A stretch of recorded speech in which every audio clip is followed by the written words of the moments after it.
Dr. Althea Graves sat in the cockpit of her ship, staring out at the dying planet below. Rinvar, once a thriving world full of lush forests and vibrant ecosystems, was now a shadow of its former self. The oceans, once full of life, had become nothing more than toxic sludge. The air was thick with pollutants, choking every living thing that dared to breathe it in. Its skies were heavy with the scars of industrial exploitation, and its once majestic forests were reduced to barren wasteland. Althea sighed and glanced at the data readouts on her console. For all her efforts, this planet seemed doomed to die. She wasn't sure if it was possible for Rinvar to be saved, not anymore. The idea that humanity could fix the galaxy's broken ecosystems seemed almost laughable. Too many failed projects, too many impossible promises made by those who had come before her. Every time someone said, "We can fix this," they only proved that some wounds could never heal. Althea, a brilliant terraforming scientist, had dedicated her life to restoring dying planets, but even she struggled to believe in the power of human ingenuity. Humanity had tried and failed to reverse ecological collapse so many times. She had come to Rinvar on a mission, but deep down, she wasn't sure this planet could be saved, or if she even wanted to keep trying. Yet, as she prepared for another survey of Rinvar's decaying surface, something happened that she hadn't expected. A signal appeared on her radar, faint but undeniable. It was coming from an uncharted asteroid belt far away from Rinvar's atmosphere. The readings were strange, no known signals, no sign of life, but the anomaly intrigued her enough to divert her ship's course. The ship, Sinosure, was buried deep within the heart of an asteroid cluster, its hull battered and scarred by time and impact. It had been here for centuries, abandoned and forgotten, until Althea and her team stumbled upon it by sheer chance. As they approached the wreckage, the sight of the massive, ancient ship caught them off guard. It wasn't just any derelict, this was human technology, but far more advanced than anything Althea had ever seen. The hull was covered in strange symbols, the design more sophisticated than anything from humanity's past. "Looks like we found a ghost ship," said Dr. Lucas Graves, Althea's colleague and cousin, his voice tinged with awe. "A human ship. But it's not like anything we've built." Althea nodded, her curiosity piqued. The ship had clearly been here for a long time, but it was far too well preserved for its age. She motioned to her team, and they began their investigation of the wreck. As Althea moved through the dark corridors of the Sinosure, she felt an unsettling sense of quiet. The ship was devoid of life, but there was an eerie, almost palpable presence in the air. The lights flickered as they moved, casting long shadows across strange, unfamiliar technology. In the heart of the wreck, deep within the ship's core, they found what they had been searching for, an advanced terraforming device, its surface glowing faintly. This was no ordinary machine, it seemed to pulse with life, its core energy resonating with something far beyond anything Althea had ever encountered. The machine appeared to be powered by a glowing alien artifact. This isn't human," Althea whispered, her voice barely audible as she approached the device. The artifact pulsated with a strange energy that seemed to reach out to her mind. There was no mistaking it, the technology was human in origin, but the power that fueled it was unmistakably alien. The realization sent a shiver down her spine. "This is it," she said, voice steady now, a spark of excitement in her tone. "This is what we've been looking for. This could save Rinvar." The machine was a terraforming device, capable of altering the very atmosphere, the oceans, and even the planet's ecosystems. Althea had worked with similar devices before, but nothing like this. The scale of it was staggering. It was beyond her understanding, but there was more to it. As Althea examined the device, she realized the artifact embedded within it was not just a power source. It seemed to be communicating with her, feeding her data, flooding her mind with visions of the device's potential. As the information poured into her consciousness, she understood the implications. This technology, combined with the artifact, could transform Rinvar. Not only could it restore the planet's ecosystems, but it could create a paradise, a new Eden. First, Althea's skepticism began to melt away. The cynicism she had carried with her for so long seemed to dissipate in the face of this discovery. Could humanity truly have created something this powerful, something so advanced? Was this the answer she'd been waiting for?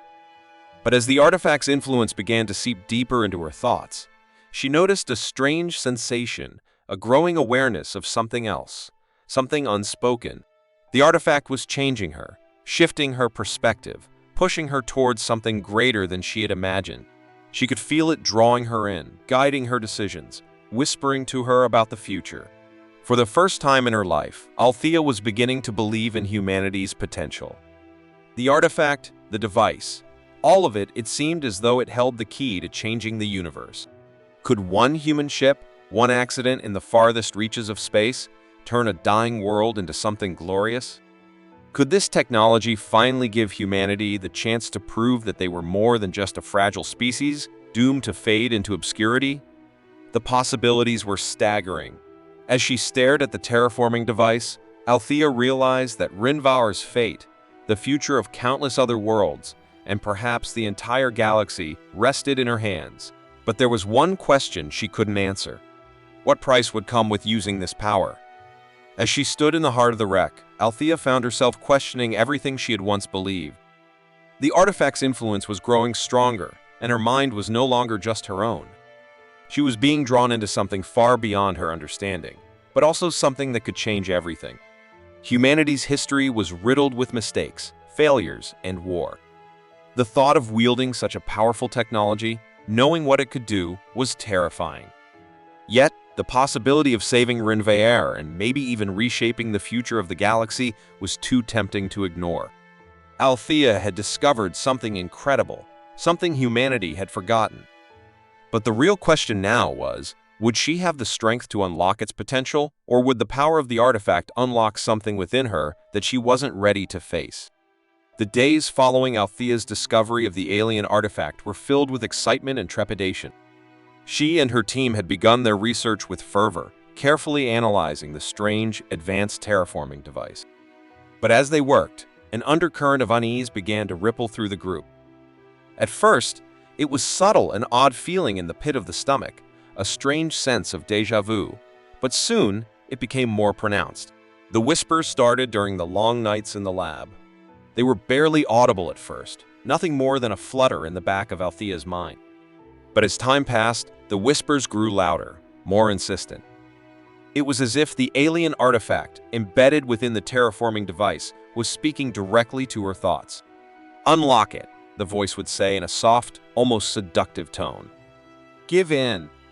Rinvar will be reborn, but only through me. You can change the future. I can show you the way." At first, Althea dismissed it as a side effect of the artifact's foreign energy, a simple misfiring of synapses in her brain, perhaps. But as the days passed, she noticed her team members beginning to act strangely. Lucas, her cousin, would stare at the artifact for hours, his eyes glazed over as if in a trance. Eva, the youngest member of the team, had been waking up with vivid nightmares, speaking in fragmented sentences she couldn't quite understand.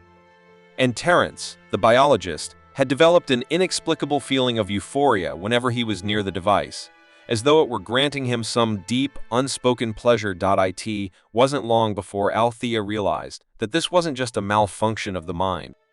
The artifact was influencing them deeply and profoundly.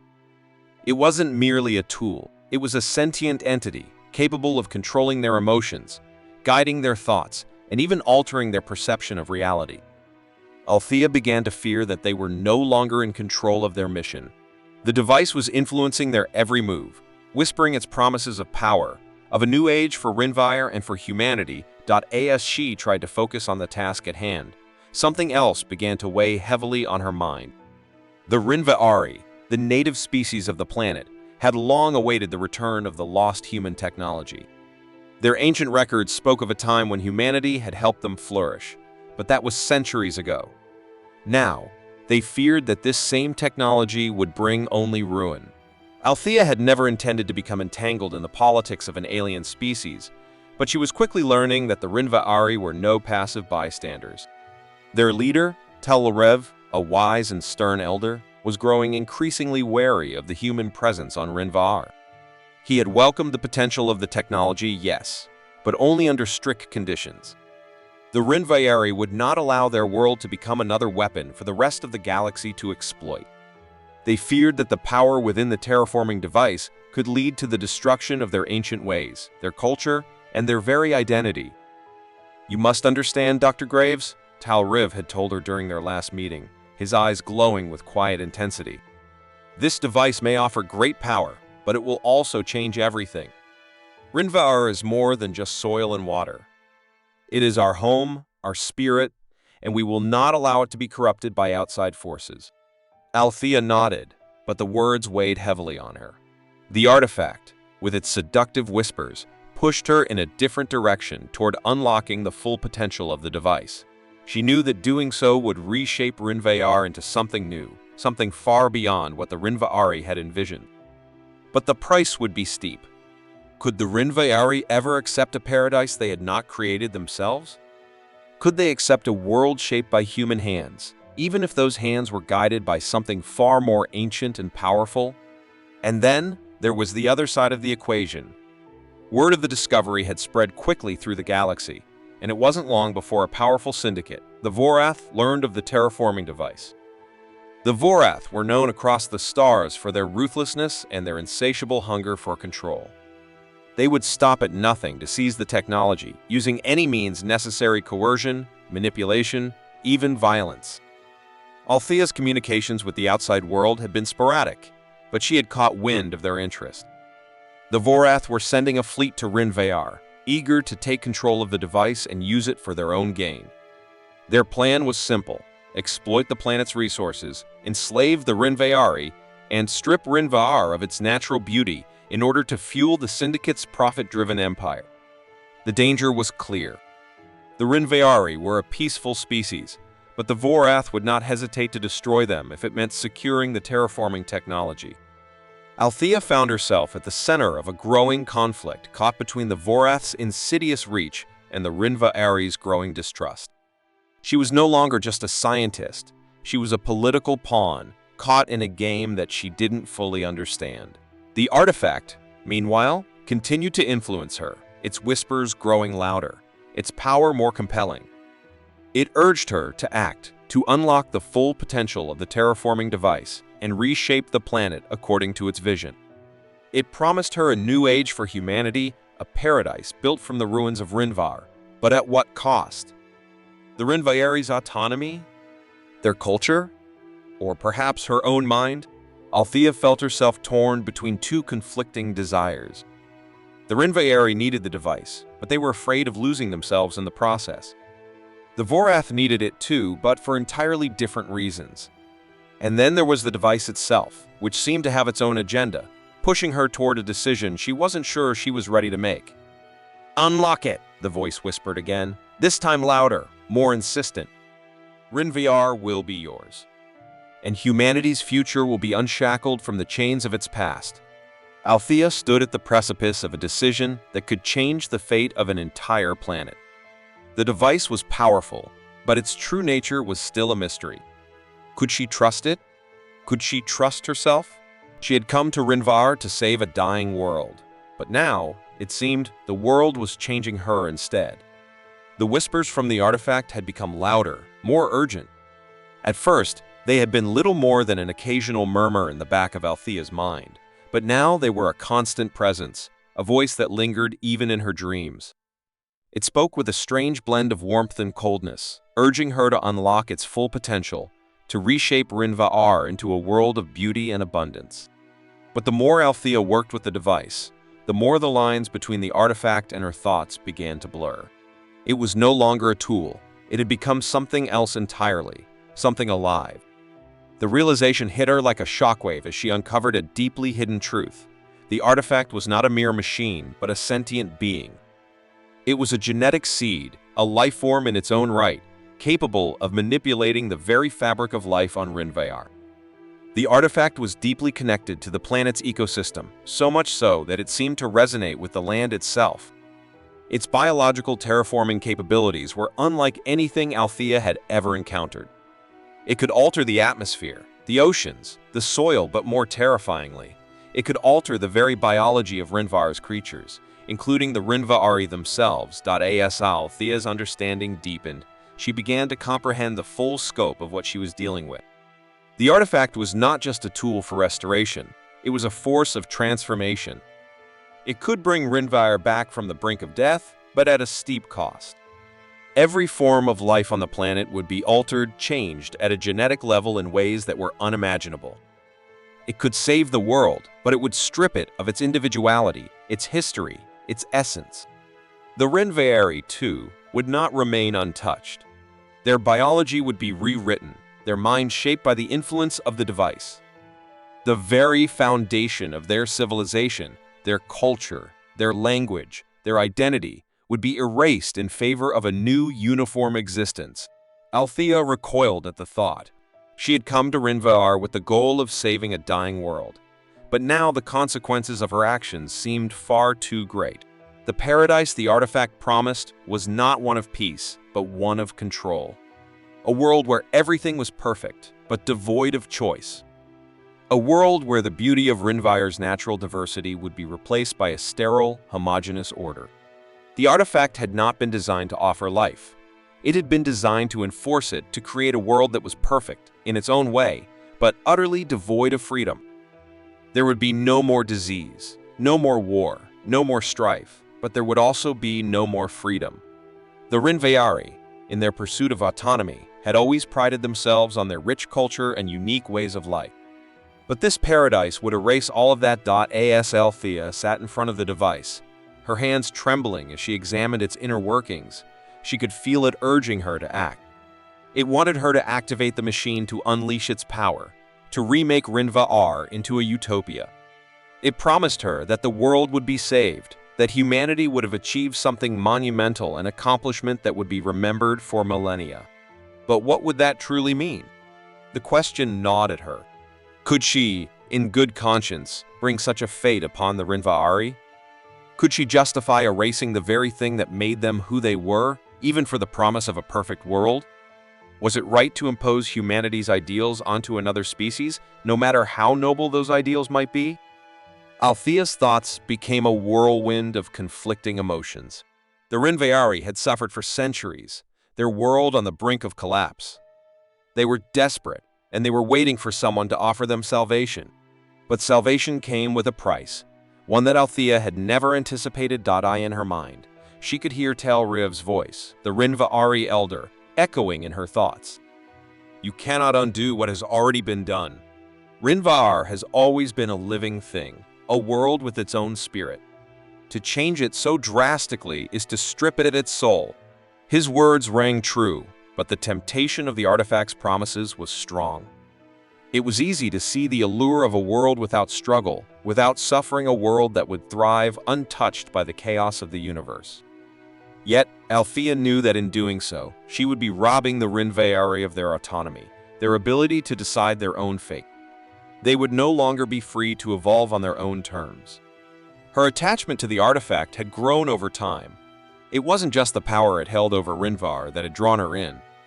It promised her that humanity could truly make a lasting impact on the galaxy, that they could restore what had been lost and build something greater than ever before.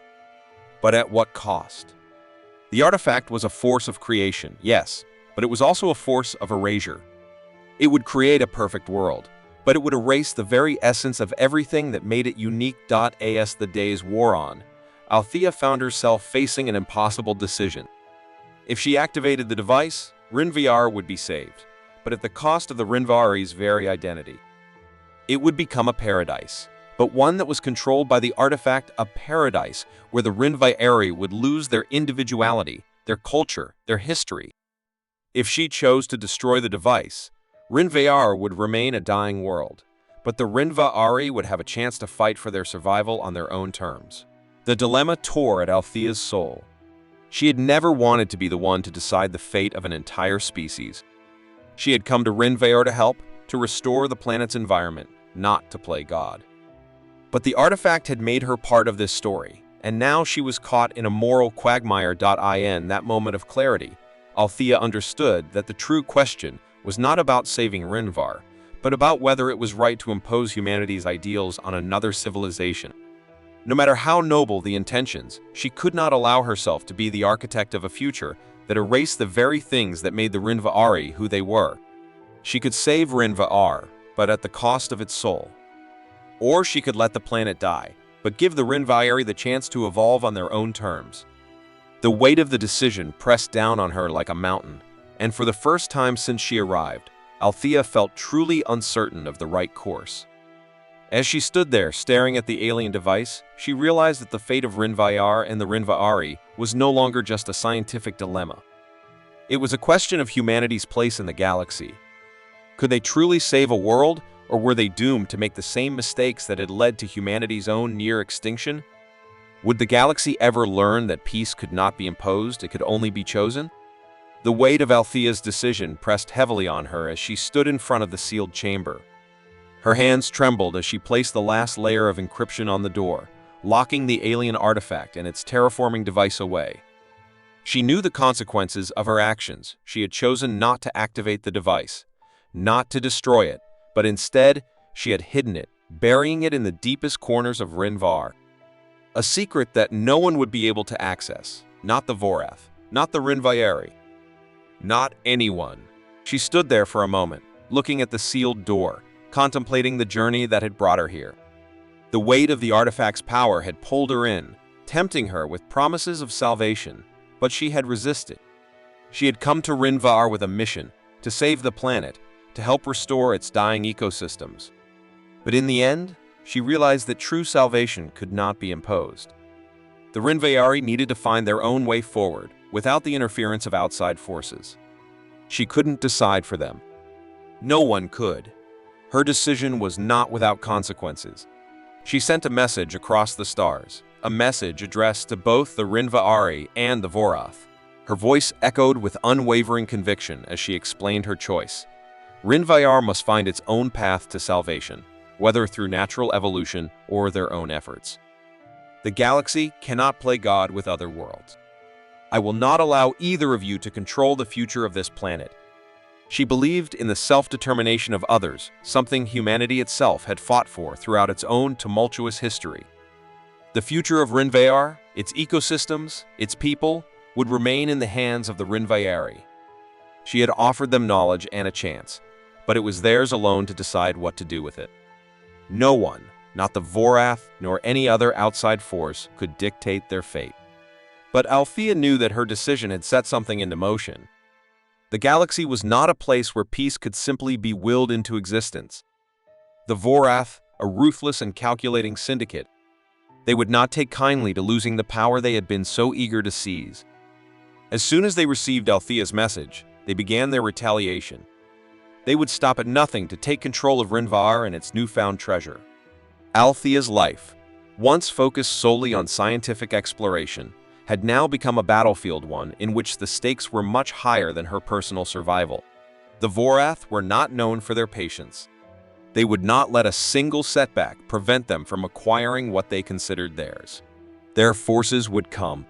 They would strike swiftly, decisively, and Althea, now standing as the only barrier between them and their prize, had no choice but to prepare for the storm that was inevitably brewing. As tensions escalated, Althea met with Talrev, the Rinvaari elder who had been her closest ally during her time on Rinvaar.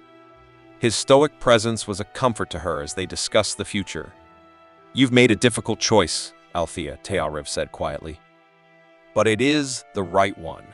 We will protect our world. The Vorath will not take our home without a fight." But even as they prepared for conflict, a strange shift began to occur on Rinvaar. The very planet seemed to respond to the hidden influence of the artifact. The ecosystem, which had been on the brink of collapse, began to show signs of a gradual, unforeseen recovery. Forests that had once been barren sprouted new shoots. The oceans, polluted and dead, began to show signs of life. Small aquatic creatures resurfaced, and the air grew less toxic. It was as if the planet itself had taken the first steps toward healing, independent of any human or alien intervention. Althea couldn't explain it. The artifact, locked away deep within the planet, had been designed to reshape Rinvaar's world. She'd sealed it away, certain that it would have no more influence. And yet, something was happening. Perhaps the artifact had set a process in motion, something she couldn't have anticipated. The planet, it seemed, had its own way of healing. The seeds of life had been planted, and Rinvar was responding as though it knew what was needed. The Rinvari were stunned by the changes. They had long given up hope that the planet could ever recover on its own, but now they found themselves faced with a mystery. This the result of the artifact's influence, even though it had been sealed away? Or had Rinvar's own resilience begun to manifest in ways they could not explain? Either way, the planet was beginning to fight for its future, and with it, the Rinvari were reminded of their own strength. Yet even as this natural revival took place, the threat from the Vorath loomed large. Their forces were amassing, ready to strike at the heart of the Rinvari's homeworld. They were determined to reclaim what they saw as their birthright. And Althea, though she had hidden the artifact, could not escape the consequences of her actions. Her defiance had sparked a conflict, one that could ravage Rinvar and beyond. In the quiet moments before the storm, Althea reflected on the path she had chosen. She had rejected the easy answers, the temptation to impose a perfect world on Rinvar, and instead had chosen to let the planet and its people find their own way. She had chosen freedom over control, hope over certainty. And while the outcome was still uncertain, she believed, more than ever, that it was the right choice. Rinvar would decide its own future, for better or worse. The first signs of the impending conflict began to take shape. Althea stood alone on the edge of a new dawn. The fate of Rinvar was no longer in her hands. It was in the hands of the Rinvari. And yet, even in her uncertainty, a question echoed in her mind. Was the true meaning of paradise found in the ability to choose it, or in the freedom to decide not to have it at all? As the galaxy teetered on the edge of a new battle, Althea had come to realize that the greatest gift one could offer another civilization was not salvation, but the freedom to choose their own path, no matter how uncertain it might be.